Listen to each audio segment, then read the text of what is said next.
예도입니다. 존재의 숲에 있습니다. 지금 비가 오고 있는데요. 예도는 이 존재의 숲에 넓은 정자에 혼자 있습니다.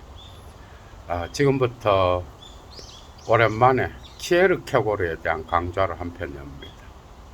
주제는요, 그리스도교 세계에 대한 공격이라고 하는 제목인데,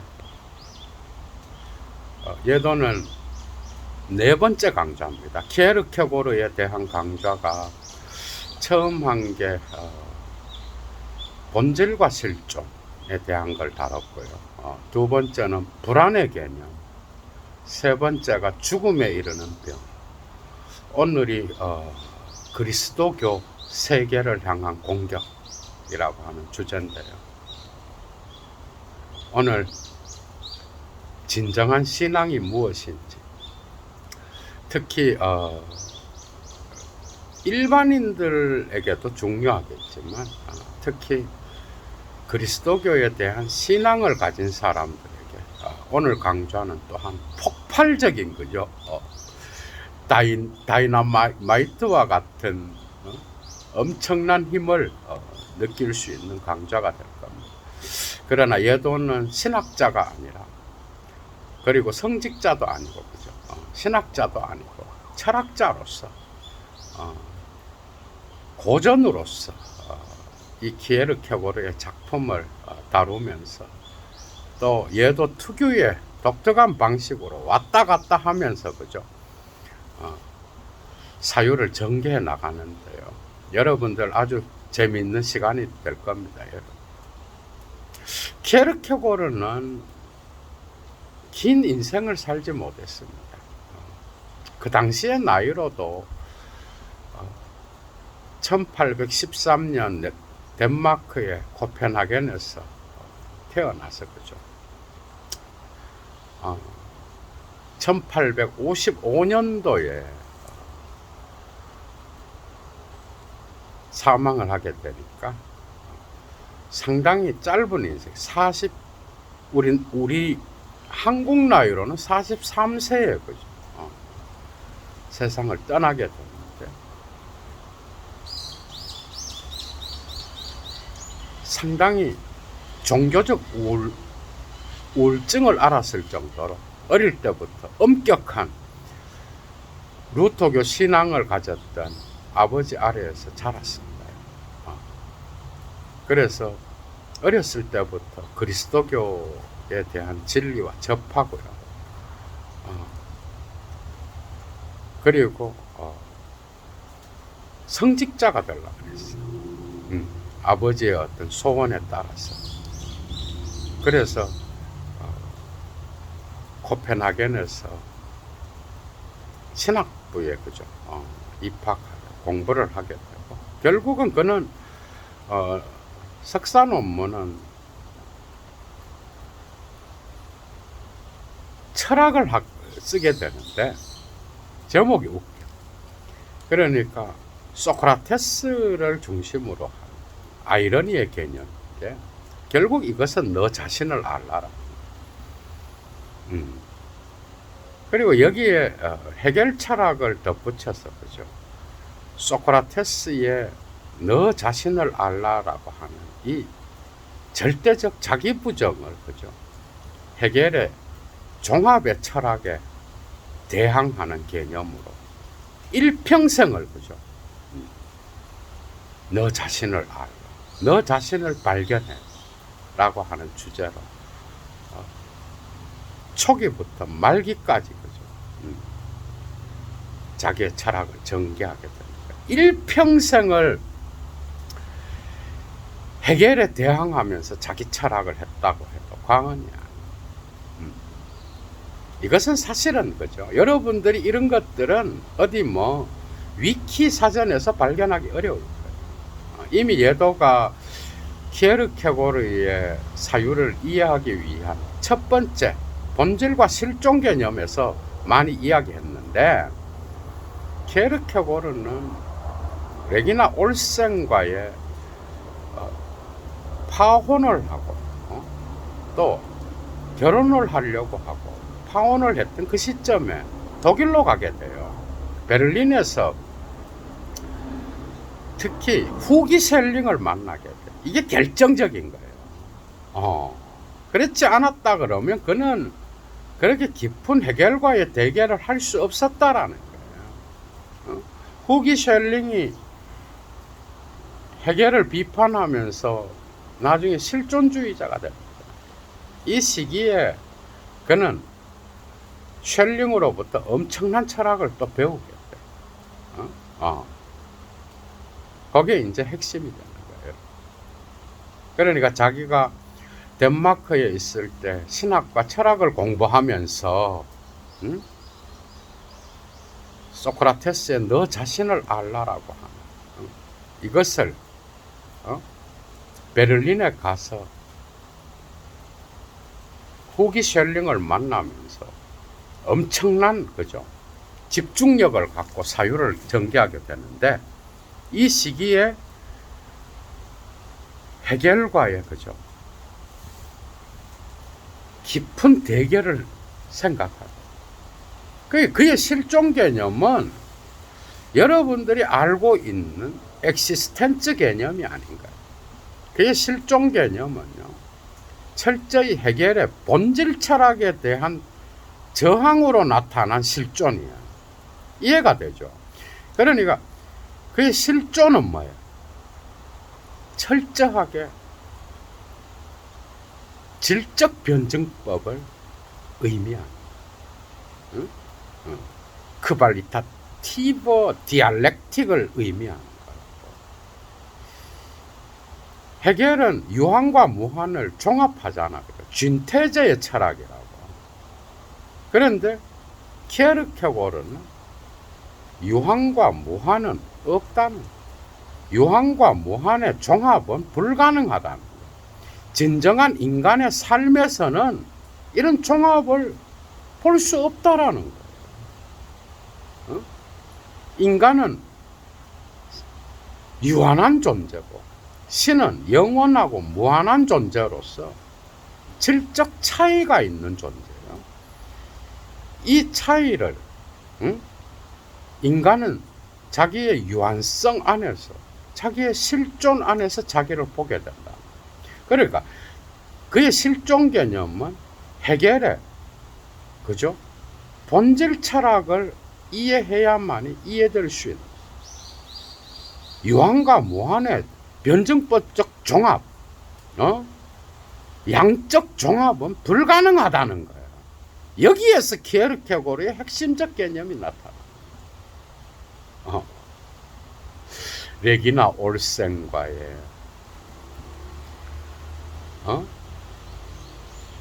이별, 그 다음에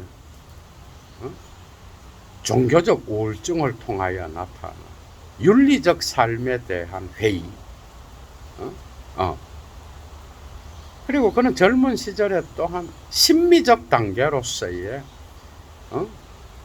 인간이 누릴 수 있는 거죠. 쾌락의 삶이 무엇인지 깊이 고민했죠. 거기에서 여러 번의 회심을 경험하면서 그죠? 그의 작품들이 나타납니다. 그러니까 1840년대 초반에 독일로 가서 쉘링을 만나면서 공부를 하고, 그가 그때까지 써놓았던 다양한 그죠 작품들을 토대로 하여 엄청난 집중력을 갖고 43년도에 그죠 이것이냐 저것이냐, 그 다음에 또 반복, 공포와 전율, 여기는 레기나 올센과의 어떤 그 관계가 나타나죠.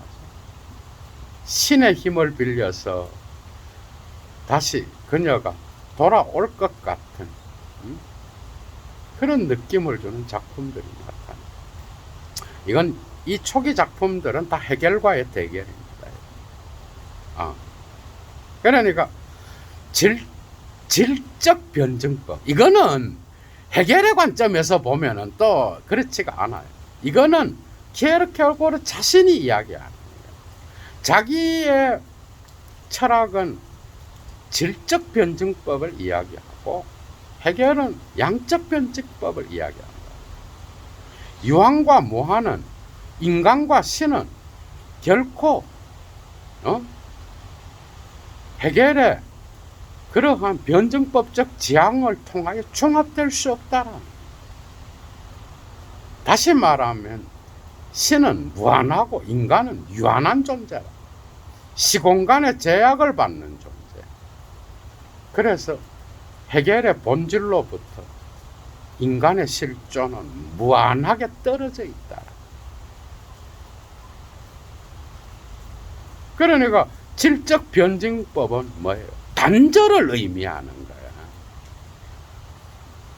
종합에 대한 저항이에요. 진퇴제에 대한 종합이 바로 질적 변증법의 핵심이에요. 이것이냐 저것이냐지 이것과 저것을 종합할 수 없다라는 거야. 인간의 실존에서는 어느 하나를 선택하는 그러한 실존적 결단이 중요하다는, 이미 초기 작품에서 나타나. 특히 이것이냐 저것이냐에서는 심미적 단계와 윤리적 단계. 인간은 누구나 그죠. 인간은 누구나 쾌락의 삶을 추구, 육체를 가진 인간으로서. 그러나 이런 것들은 감각적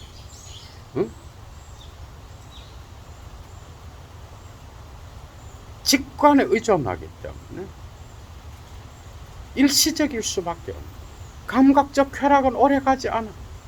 그래서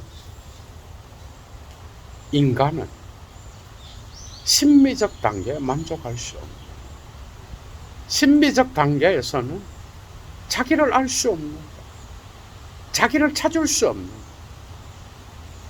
소크라테스의 너 자신을 알라는 나중에 그리스도를 아는 지식으로 가게 돼. 그러니까 누구든지 심미적 단계에서는 영혼의 만족을 얻을 수 없는. 그래서 인간은 윤리적 단계로 양심을 갖고, 그죠? 윤리적 단계로 도약하게 되는데, 이 도약 단계에서도 인간은 윤리적으로 살아갈 수가 없어. 그게 인간의 실존의 유한성입니다.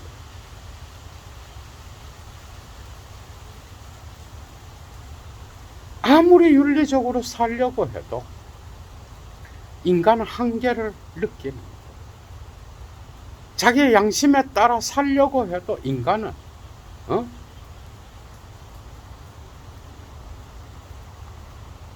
윤리적 인간으로서, 훌륭한 시민으로서 살아가는 것 같지만 자기 내면 세계는 뭔가 끊임없는 거죠. 거리감이 나타나. 외적으로는 얼마든지 윤리적일 수 있어요. 그러나 내적으로 볼 때는 언제나 소외를 느끼는 거예요. 이 단계에서. 이것이냐 저것이냐를 선택할 수밖에 없는 인간 실존의 공포와 전율, 그 사이에서 반복할 수밖에 없는 그런 인간.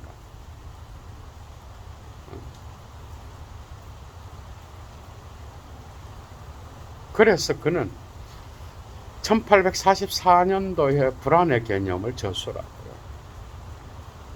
45년도에 인생길의 다양한, 그죠, 그러한 단계를 말하는데, 거기에서 비로소 윤리적 단계를 뛰어넘는 종교적 단계를 이야기하게 돼요.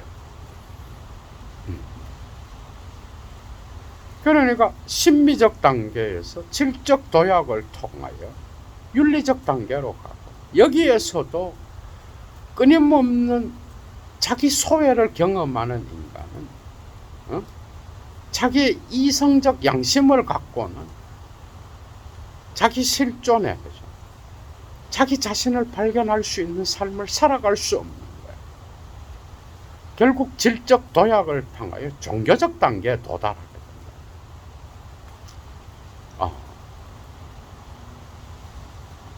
이성이 끝나는 곳에서 신앙이 시작돼요.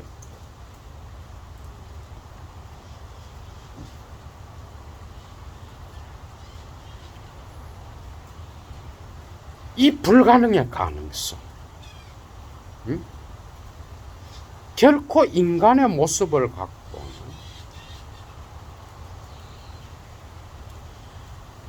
신의 무한성과 만날 수 없는 그런 존재인데, 이 유한과 무한 사이에 이 질적 차이를 메울 수 없는 이 불가능의 가능성을 만들어낼 수 있는 유일한 존재가 있다. 그게 바로 그리스도예요. 여러분, 이런 것들은 후기 작품에서 많이 나타나요. 죽음에 이르는 배, 49년도에 출간돼 50년도에, 사실 이건 이 모든 작품들은 48년도에 이미 준비됐었어.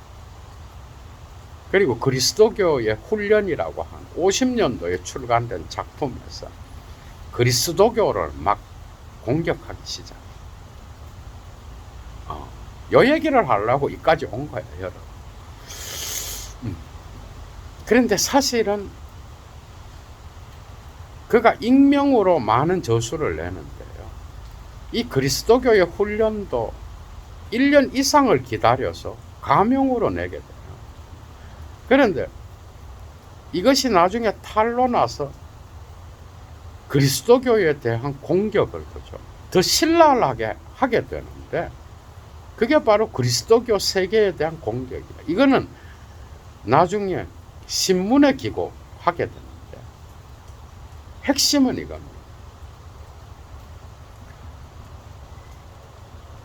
여기서 그리스도교는 루터교의 형식주의를 말하는 덴마크에서 성행했던 개신교 프로테스탄티즘의 루터교회의 형식주의를 공격합니다. 그런데 이거는 그리스도교 전체에 해당됩니다. 오늘날 한국 교회의 그리스도교의 상황을 보는 것 같아요, 이 작품.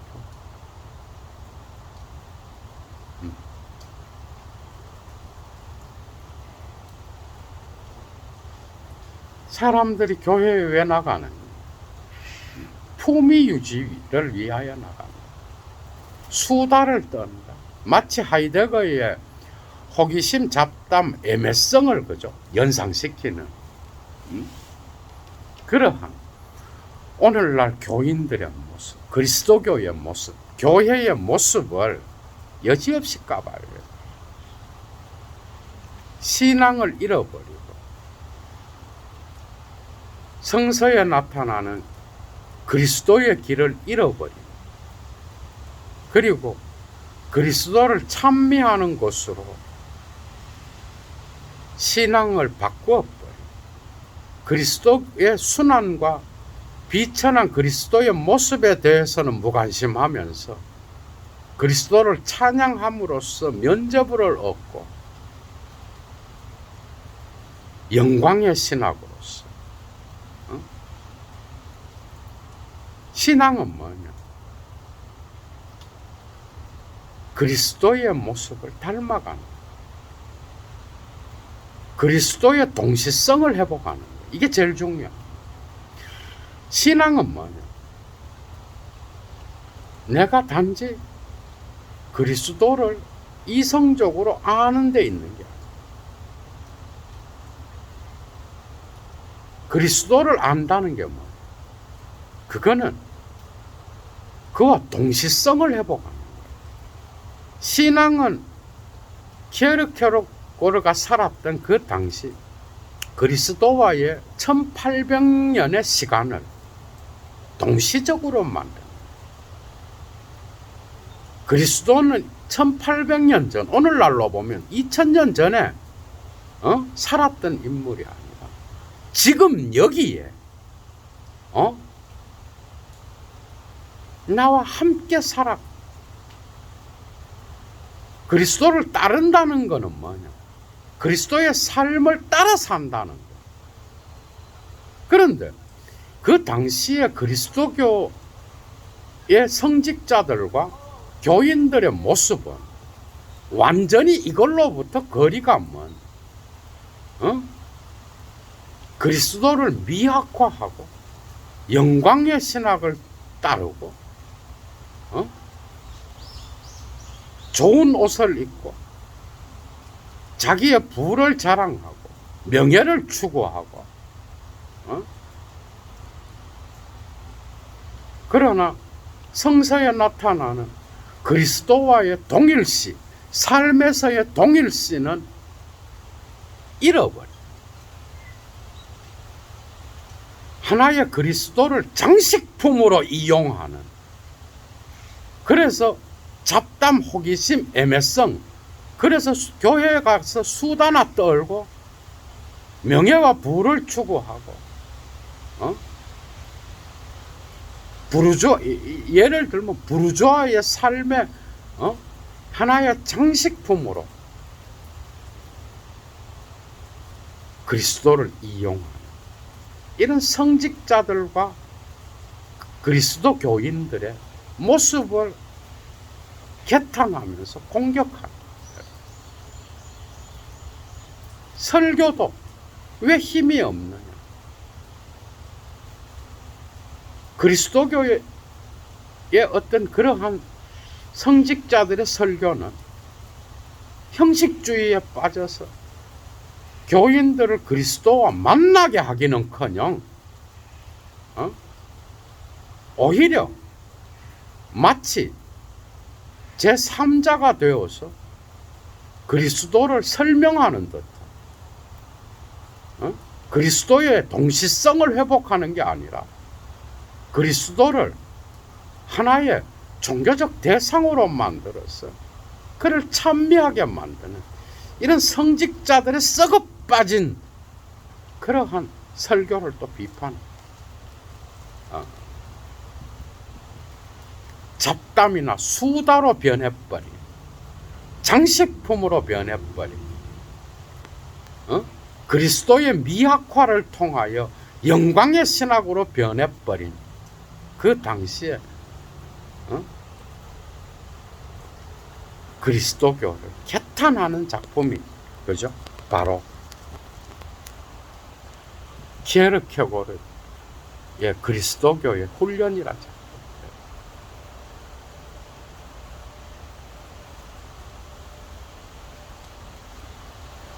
진정한 신앙은 비천한 그리스도, 그리스도의 삶을 따라 사는 것, 십자가를 지고 고난의 길을 가는 것.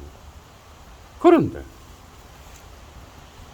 그 당시 덴마크 루터 교회의 성직자와 교인들은 좋은 옷을 입고, 그죠? 수다를 떨고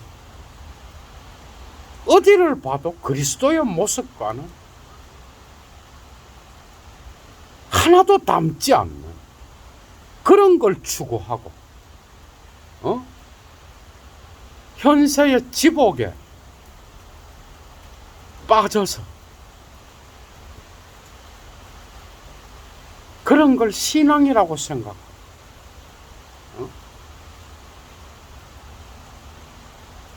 그래서 교회가 오히려 반 그리스도의 길을 가르치고 거기에 희희낙낙하면서 부와 명예를 추구하고,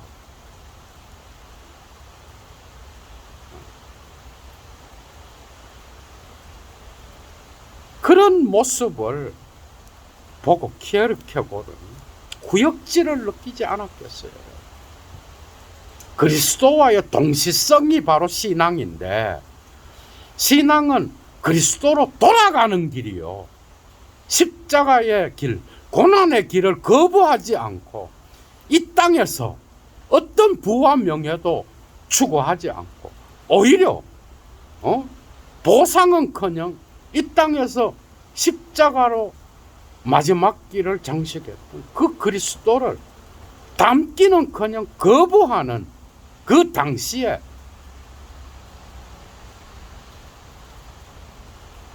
교인들과 성직자들의 모습을 고발하는, 오늘날 한국 교회를 한번 봐봐요. 응?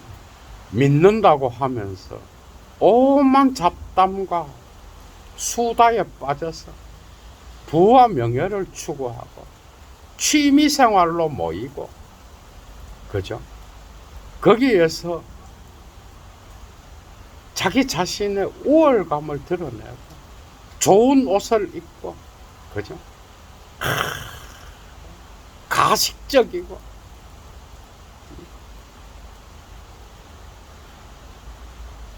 신앙을 가졌다고 하면서 타자들을 내면적으로 멸시하고 부르주아의 삶을 자랑하고, 모여서 다른 사람들을 중상하고 비난하고, 어디를 봐도 성서에 나오는 예수와 닮은 구석이 하나도 없는 잡담, 호기심, 애매성에 빠져서 어떻게 하면 자기의 재산을 늘리고 자기에게 유익한 사람을 만나고, 그 교회가 일종의 사교 집단이 돼버린 거야. 그 당시에 케르케고르가 볼 때 루터 교회의 형식주의도 역시 이런 데 빠져 있었던 거야. 유한과 무한의 질적 차이를 메울 수 있는 유일한 존재인 그리스도의 동시성을 찾기는커녕 썩어 빠진 그러한 그리스도가 볼 때는 그리스도를 따르기는커녕 그를 이용하여 영광과 부를 추구하는 이런 인간들을 케르케고르는 공격했다. 성직자는 암묵적으로 동조하고 십자가의 신학이 아니라 영광의 신학을 추구하면서 잘 처먹고 잘 사는 데만 눈이 시퍼렇게 혈안이 되어서 속으로는 회칠한 무덤과 같은 썩어 빠진 똥내나는 그러한 걸 추구하면서 겉으로는 가식적으로 온유한 척하고, 그죠?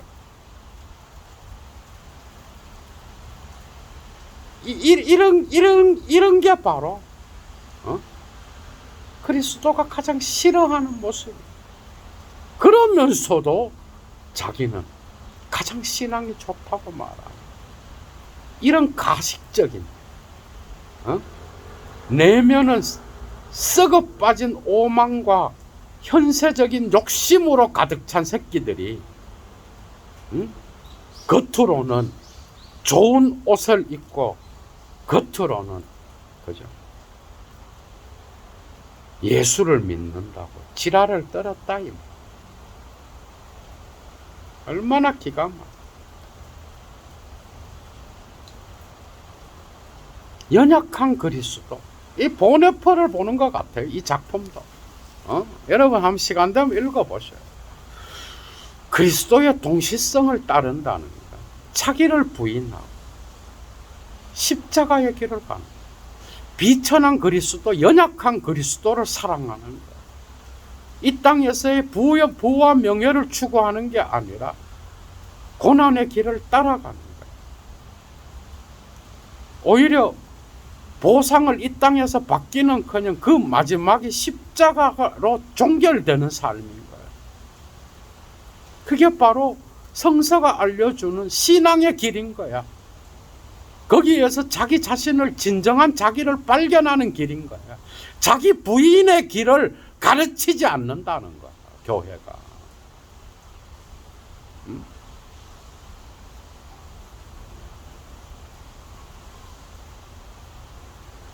자기 부인은커녕 오히려 교회에 나오면 잘 된다. 자기 자신을 찾기는커녕 자기를 잃어버리고 대가리가 없어야 이성이 없어야 그죠? 교회에 갈 수 있는 거야. 오늘날도. 진정한 자기를 찾는 길은 뭐야? 너 자신을 아는 거야. 그런데 이러한 그리스도의 진정한 길을 가는 데에 혈안이 되어서 진리의 길을 찾기는커녕 오히려 그것을 그 그리스도인의 책임을 오히려 그리스도를 찬양하는 것으로 바꿔버렸다.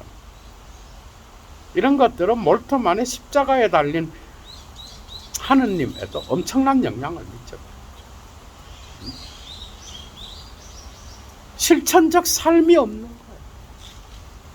그러면서도 좋은 것들은 다 추구하는 이런 이기적인 새끼들을 배출하는 게 교회였던 거예요. 예도가 이미 다른 강좌에서도요, 밥 먹듯이 이야기, 이 케르케고르가 아니라 성서만 읽어도 다 나오는 거예요.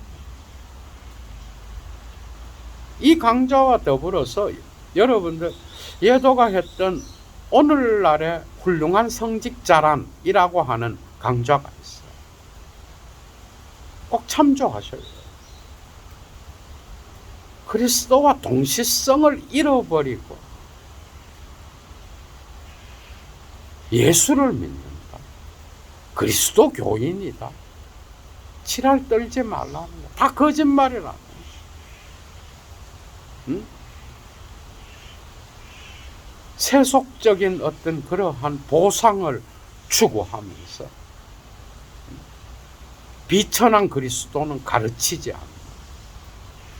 그래서 영광의 신앙만을 가르치는 성직자들의 모습을 까는 거야. 그러나 성서로 돌아가서 성서에 나타나는 그리스도는 누구예요? 2000년의 시간을 거슬러서 그리스도와 동시성을 회복하는 게 신앙이라면 진정한 나 자신을 발견할 수 있는 길은 뭐예요? 비천한 그리스도에게로 돌아가요. 나의 유한성 안에서 나의 죄된 삶을 알고 그 안에서 그리스도의 죽음을 통하여 그리스도의 은총을 발견하는 길은 비천한 그리스도의 모습을 성서에 있는 그대로 찾는 거예요. 그러나 그리스도교는 뭘 가르치는 오늘? 형식적인 윤리적 인간으로 그치게 만든다. 부르주아적 삶을 유지하는 데에 그치게 만들고 그냥 윤리교사로서의 예수만을 가르친다는 신앙은 그게 아니라는 거예요. 절대적 도약을 통하여 질적 도약을 통하여 그리스도와 함께 사는 거야. 2000년 전의 그리스도, 1800년 전의 키에르케고르 이전의 그리스도와 지금 여기에서 일체가 되는 거야. 역사적 예수의 삶을 따라 사는 거야. 자기 부인의 삶을 사는 거야. 고난을 두려워하지 않는 거야. 비천한 그리스도를 부끄러워하지 않는 거야. 그랬을 때 비로소 나는 진정한 나 자신을 발견할 수 있는.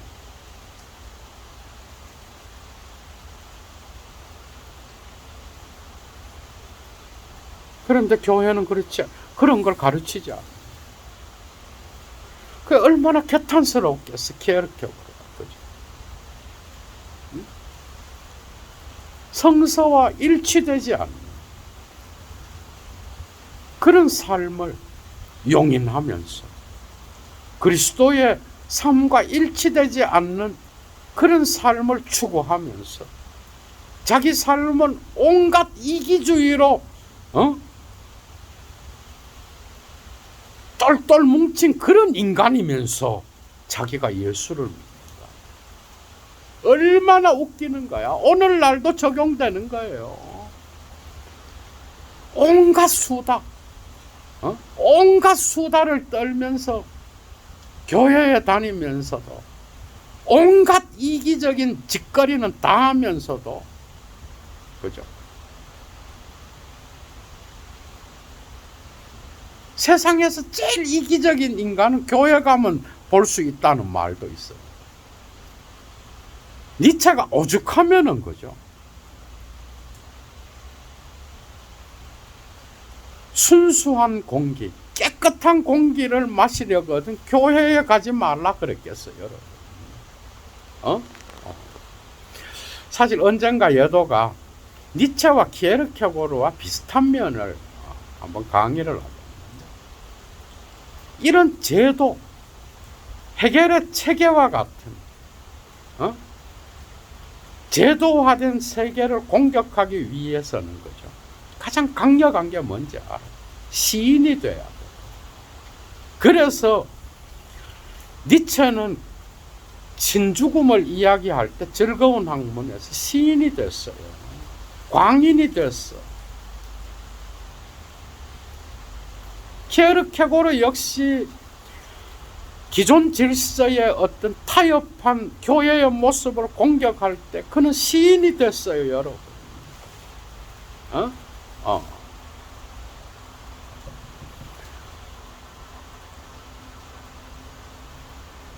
니체 못지않게 신랄합니다. 근데 니체는 그리스도교를 공격하고 초인으로 갔고 자라투스트라도 갔고, 그런데 여기에는 또 다양한 거죠. 니체의 무신론은 무신론으로 그치지 않는 것 같아요. 그런데 키에르케고르는 니네들이 그리스도교 안에서 그리스도교를 공격하는 진정한 그리스도인이 누군지 이걸 이야기하는 키에르케고르. 전혀 그리스도와 닮지 않는 삶을 살면서 자기는 그리스도교인이다. 이런 역설이 어디 있겠어요?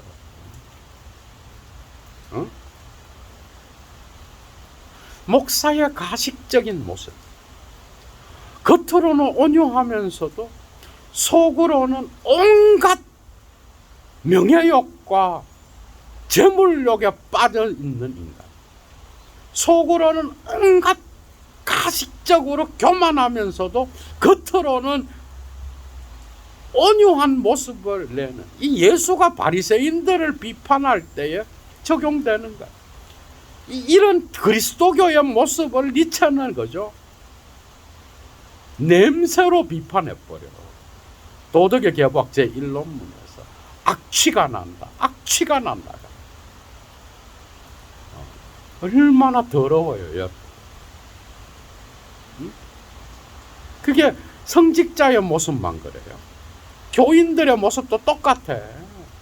온갖 재물과 온갖 이기적인 것들, 이 세계에 있는 것들을 자랑하고 교회에 가서 온갖 수다를 떨면서 지 새끼 자랑하고 지 재산 자랑하고 지 명예 자랑해요.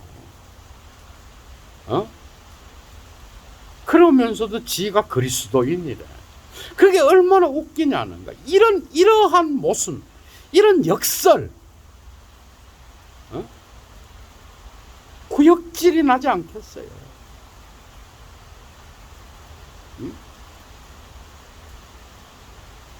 이런 허례허식을 허용하는 듯한 그런 모습, 이게 바로 우상이 아니고 뭐예요? 이 키에르케고르의 이 작품은 특히 카를 바르트에게 영향을 엄청 미쳤어요.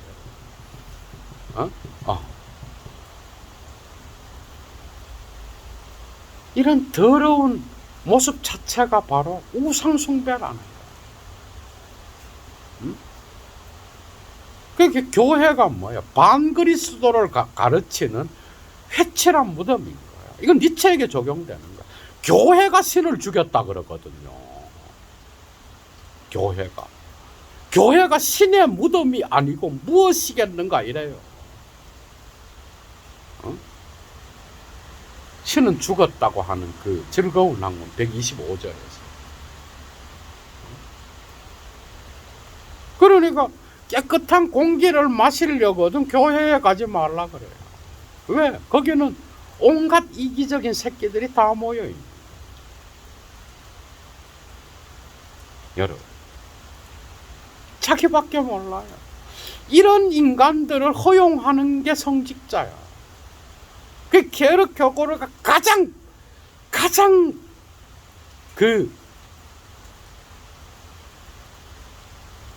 개탄했던 게 그리스도와의 동시성을 회복하는 게 바로 신앙인데 그리스도의 얼굴은 하나도 없는 거야. 성직자 역시도 가식적인 거야.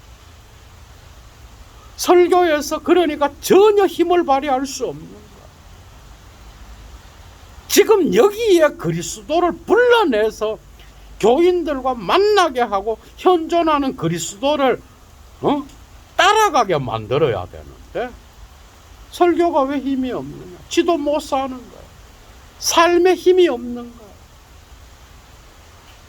그러니까 성서에 나타나는 그리스도의 모습을 빼고 그냥 이 예수를 찬양하면 그러니까 그리스도의 길을 따르는 것을 면제시켜 버리는 거야. 그러니까 고난의 신학을 버려버리고 영광의 신학을 이야기해. 기가 찰 노릇인 거야, 여러분.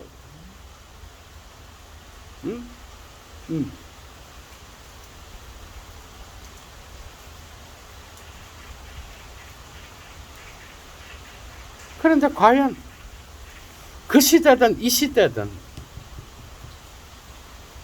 그 비천한 그리스도, 가난하고 병든 자,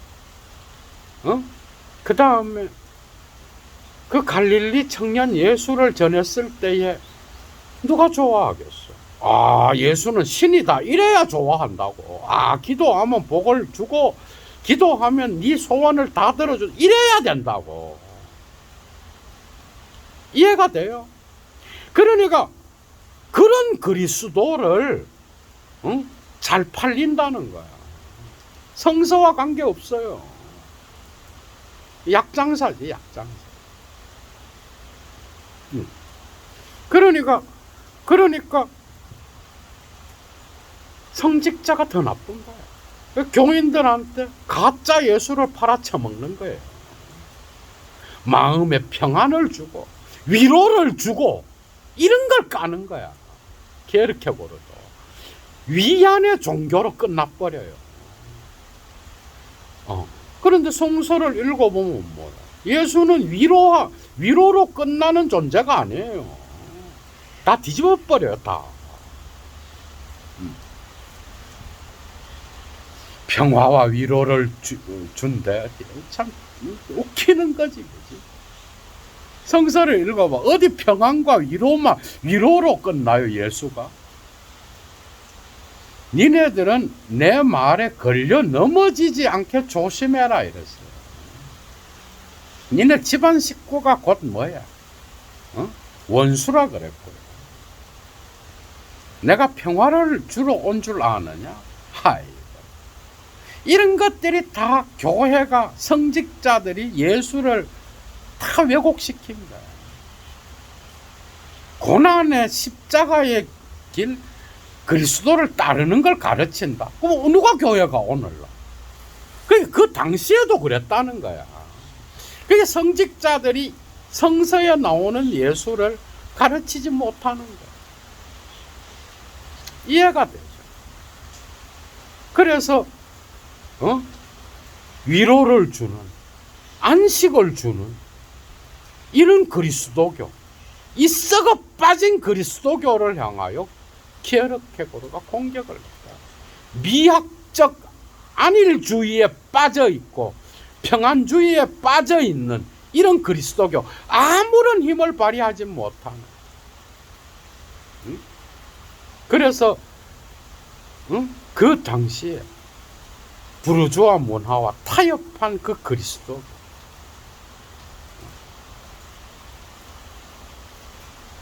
십자가의 미학화를 통하여 면죄부를 주는 그리스도, 응? 비천한 그리스도를 거부하고 부활한 영광의 예수만을 찬양하는 그런 그리스도, 아무런 힘이 없죠. 이게 무슨 진리야? 삶과 아무 관계가 없는. 그래서 현세적 축복을 누리고 저 하늘에 가서도 우리가 복을 받고 잘 산다. 지랄 거짓말을 밥 먹듯이 한다. 여러분들 한번 봐봐. 여러분들이 직접 성서를 읽어. 그 교회 목사가 가르치는 예수의 얼굴이랑 복음서에 나타나는 예수의 얼굴이 같으면요, 그 목사는 되게 훌륭한 거예요. 신부님도 그렇고. 그런데 제가 볼 땐 그래요. 교회 목사는 가족이 있어요. 신부는 가족이 없어. 가족이 없으니까 더 레디컬할 수 있다고 봐. 어느 면에서는. 근데 이건 꼭 일치하는 건 아니야. 좋은 소리를 해야 헌금을 많이 내고, 좋은 소리를 해야 교회가 유지되거든. 고난받는 그리스도. 오늘날 자본주의 사회에서 이게 맞아요, 여러분. 코미디죠, 코미디.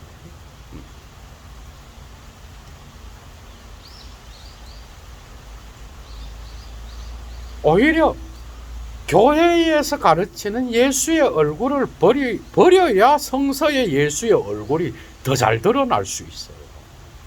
그게 문제라는 거예요. 회칠한 무덤은 세상이 아니라 교회예요. 죽은 신을 가르치는 게 교회라고. 가짜 예수의 얼굴을 가르치는 게 교회라고요. 그걸 개탄했던 거야, 한마디로 말하면. 그래서 질적 도약을 통하여 윤리적 단계에서 종교적 단계로 가는 방식은 질적 도약인 거예요. 그건 바로 그리스도와의 동시성을 회복하는 거예요. 그 그리스도는 목사가 가르치는 게 아니라 성서에 나와 있는, 복음서에 나와 있는 그 그리스도인 거예요.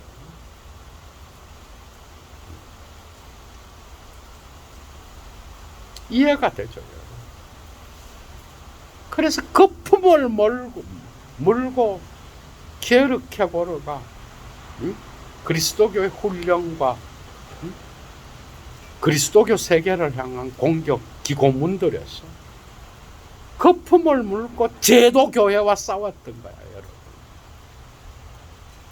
이해가 되죠. 여러분, 비가 계속 오고 있네. 외도 강좌 마칩니다. 좋은 시간 되었길 바랍니다. 여러분 행복하십시오. 어디서든 건강하시고요. 좋은 주말 보내십시오. 얘도 물러갑니다, 여러분. 꼭 시간이 되시는 분은 키에르케고르의 1차 자료죠. 그리스도교의 훈련을 꼭 읽어보시고요.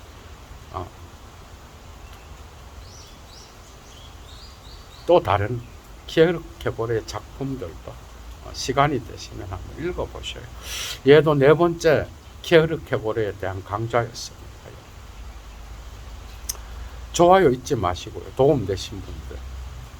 그리고 어디서든 행복하시고, 또한 여건이 되시는 분은 예도TV로 후원해 주십시오. 얘도 물러갑니다. 주스!